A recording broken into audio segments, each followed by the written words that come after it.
اللہ تبارک و تعالی نے انسان کو مختلف قسم کے مزاج عطا فرمائے، لیکن جب وہ مسلمان ہو جاتا ہے، نبی رحمت صلی اللہ تعالی علیہ وسلم کی غلامی اختیار کرتا ہے، تو اسے حکم دیا جاتا ہے کہ وہ اپنے رویے کو انتہائی مثبت کرے، اس کے اندر خوبصورتی لائے، اگرچہ اس پر اسے جد و جہد بھی کرنی پڑے، پھر بھی وہ اپنے انداز کو تبدیل کرے، خندہ پیشانی، کشادہ جبینی اور وسیع القلبی اس کا مزاج ہونا چاہیے۔ اگر اس کے چہرے پر ہر وقت تلخی رہے گی اور اس کے لہجہ ہر وقت ترش رہے گا اور اس کے مزاج کے اندر کسی بھی قسم کا تکبر پایا جائے گا، تو یہ چیز نہ صرف اس کے اپنے لیے تکلیف کا باعث بنے گی، بلکہ جس آدمی سے بھی اس کا تعلق ہوگا، جس کے ساتھ بھی اس کا واسطہ ہوگا، وہ سب لوگ اس کے رویے کی وجہ سے تکلیف کا شکار ہو جائیں گے۔ جن لوگوں کے مزاج کے اندر ترش روئی ہوتی ہے، تلخی ہوتی ہے، وہ سخت گیر ہوتے ہیں، ان کی وجہ سے سب سے زیادہ تکلیف میں ان کے قریبی لوگ ہوتے ہیں، ان کے والدین، بہن بھائی، بیوی بچے۔ اگر ان کے ماتحت کچھ لوگ کام کرتے ہیں تو وہ سارے لوگ، جتنے لوگوں کے ساتھ اس کا تعلق ہوتا ہے، وہ سب لوگ اس کی وجہ سے تکلیف کا شکار ہو جاتے ہیں۔ اس کے برعکس جن لوگوں کی طبیعت کے اندر اللہ تبارک و تعالی نے اخلاق کی بلندی دی ہوتی ہے اور وہ کشادہ روح ہوتے ہیں، خندہ پیشانی کے ساتھ لوگوں سے ملاقات کرتے ہیں، ان کے ساتھ جتنے بھی لوگ وابستہ ہوتے ہیں وہ یوں محسوس کرتے ہیں جس طرح وہ کسی ٹھنڈی چھاؤں میں وقت گزار رہے ہیں۔ جس سائے میں وہ بیٹھے ہوئے ہیں وہ سایہ گھنا بھی ہے اور گہرا بھی ہے۔ اور پھر بہت سارے ایسے لوگ جو پریشان حال ہوتے ہیں، تکلیف میں ہوتے ہیں، آزمائش میں ہوتے ہیں، دنیا کے دکھوں نے گھیرا ہوا ہوتا ہے، لیکن ایسے شخص سے جب وہ ملاقات کرتے ہیں جو خندہ پیشانی سے ان سے ملتا ہے، تو وہ دکھی لوگ بھی سکون محسوس کرتے ہیں۔ تو عملاً معاشرے کے اندر خندہ پیشانی سے وقت گزارنے والا آدمی، کشادہ روئی کے ساتھ لوگوں سے ملاقات کرنے والا شخص معاشرے کے اندر نہایت ہی خوبصورت کردار ادا کرتا ہے اور لوگوں کے لیے باعث تسکین بنتا ہے۔ قرآن مجید کے اندر سورہ لقمان میں حضرت لقمان اپنے صاحبزادے کو جو نصیحتیں فرماتے ہیں، اور اللہ تعالیٰ نے ان باتوں کو قرآن حکیم میں بیان کیا، ان میں ایک بات حضرت لقمان نے اپنے صاحبزادے سے یہ بھی فرمائی تھی، فرمایا وَلَا تُصَغِّرْ خَدَّكَ لِلنَّاسِ، لوگوں سے بات کرتے وقت اپنا رخسار ٹیڑھا نہ کر، منہ ٹیڑھا کر کے لوگوں سے بات نہ کر، وَلَا تَمْشِي فِي الْأَرْضِ مَرَحًا، اور زمین پہ اکڑتے ہوئے نہ چل، إِنَّ اللَّهَ لَا يُحِبُّ كُلَّ مُخْتَالٍ فَخُورٍ، بے شک اللہ تعالیٰ کو ہر اکڑنے والا اور تکبر کرنے والا ناپسند ہے۔ بیٹا جب تو لوگوں سے بات کرے تو منہ کو ٹیڑھا کر کے، اپنے رخسار کو ٹیڑھا کر کے، اپنے لہجے کو ترش کر کے بات نہ کر، تیرا انداز خوبصورت ہو، گفتگو کرتے وقت تیرے چہرے پر تبسم ہو، تیرے لہجے کے اندر ٹھہراؤ ہو، بردباری ہو۔ نبی اکرم صلی اللہ تعالیٰ علیہ وسلم نے ارشاد فرمایا ہے، حضور سید عالم صلی اللہ تعالیٰ علیہ وسلم اپنے غلاموں کی تربیت کرتے ہیں اور ارشاد فرماتے ہیں کہ یاد رکھنا، تم ہرگز اپنے مال کے ذریعے لوگوں کو اپنا گرویدہ نہیں کر سکتے۔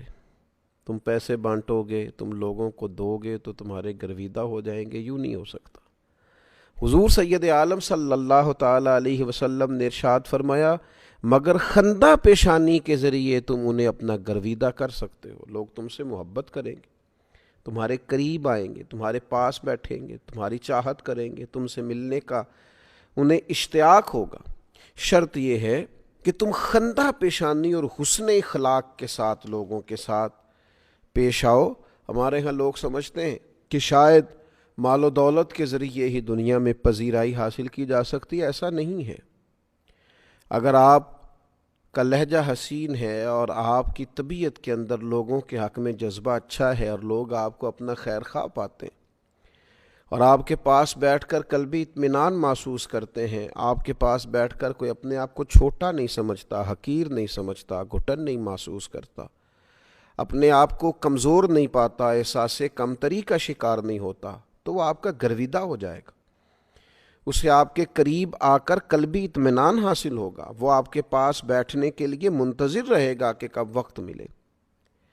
اور یہ بات عند اللہ کتنا درجہ رکھتی ہے، اللہ کی بارگاہ کے اندر اس کا کتنا مقام ہے۔ نبی پاک صلی اللہ تعالی علیہ وسلم نے فرمایا، ہرگز نیکی کو حقیر نہ سمجھنا، چاہے اپنے بھائی کے ساتھ کشادہ روی سے ملنا ہی کیوں نہ ہو، یعنی یہ بھی ایک نیکی ہے، تم مل اپنے بھائی سے رہے ہو، لیکن اللہ کی بارگاہ میں یہ تمہارے لیے ذخیرہ آخرت بن رہا ہے، تمہارے نیکی کے اعمال کے اندر اس کو درج کیا جا رہا ہے،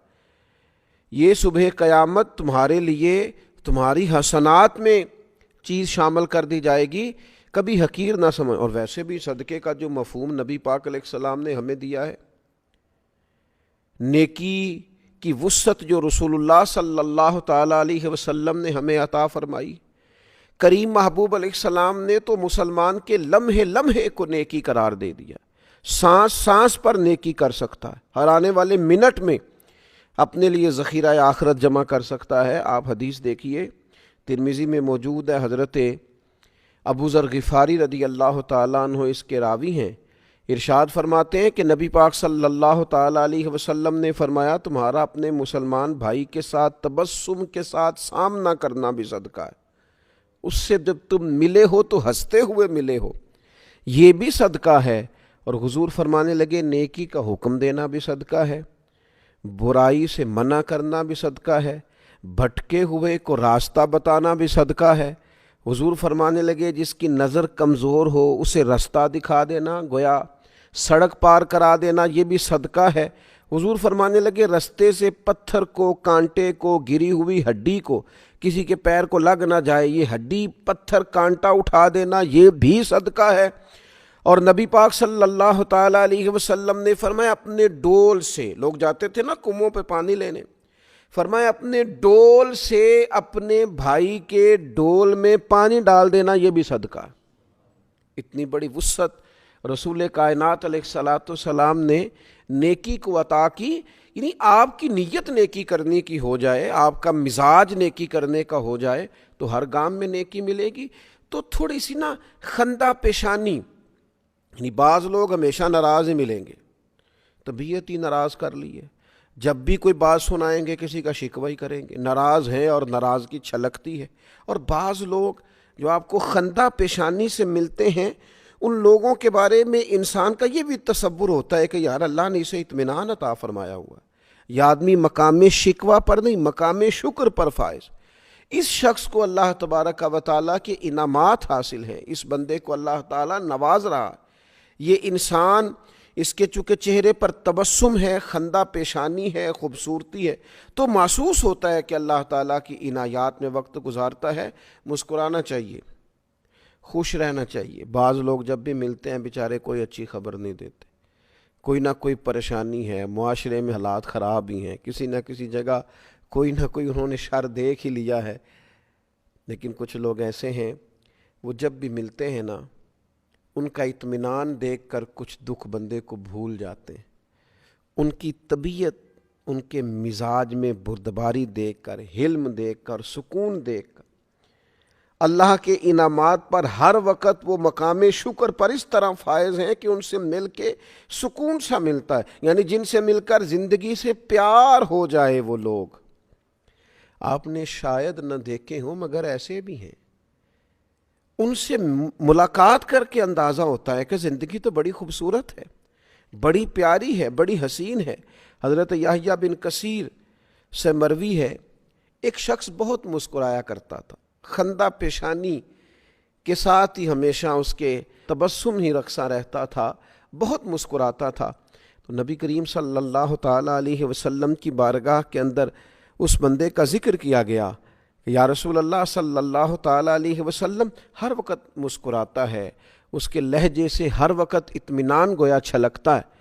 تو اللہ کے محبوب علیہ السلام نے فرمایا آگاہ ہو جاؤ، وہ مسکراتے ہوئے ہی جنت میں داخل کر دیا جائے گا۔ چونکہ مسکراتا ہے، خندہ پیشانی سے رہتا ہے، وہ چونکہ پیار بانٹتا ہے، محبتوں کو فروغ دیتا ہے، اس کے پاس یعنی جن سے مل کر زندگی سے پیار ہو جائے وہ لوگ آپ نے شاید نہ دیکھے ہوں، مگر ایسے بھی ہیں۔ اللہ تبارک و تعالی کشادہ دلی عطا کرے، خندہ پیشانی عطا کرے، اور بالخصوص ان لوگوں کے لیے جو ہمارے ساتھ رہتے ہیں۔ یہ بھی میں ضرور برسبیل تذکرہ عرض کروں، گھر کے باہر بہت سارے لوگ خندہ پیشانی سے رہتے ہیں، مسکراتے ہیں، دوستوں کے ساتھ خوش گپیاں کرتے ہیں، لیکن گھر آتے ہیں تو اللہ جانے کیا ہو جاتا ہے، ساری دکھ، ساری آزمائشیں، ساری تکالیف ساتھ اٹھا کے لے آتے ہیں۔ یعنی جن کو زیادہ وقت گزارنا ہوتا ہے ساتھ، ان کے ساتھ ان کا رویہ ترش رہتا ہے۔ اللہ کے حبیب علیہ الصلاۃ والسلام نے فرمایا تم میں سے بہتر وہ ہے جو اپنے اہل خانہ کے لیے بہتر ہے، اور فرمایا میں تم سب سے بڑھ کر اپنے گھر والوں کے لیے بہتر ہوں۔ تو قریبیوں جس طرح باہر والوں کے ساتھ آپ خندہ پیشانی سے وقت گزارتے ہیں، اس طرح اپنے گھر کے اندر بھی اس رویے کو مضبوط کرنے کی ضرورت ہے۔ اللہ تعالیٰ سمجھنے کی توفیق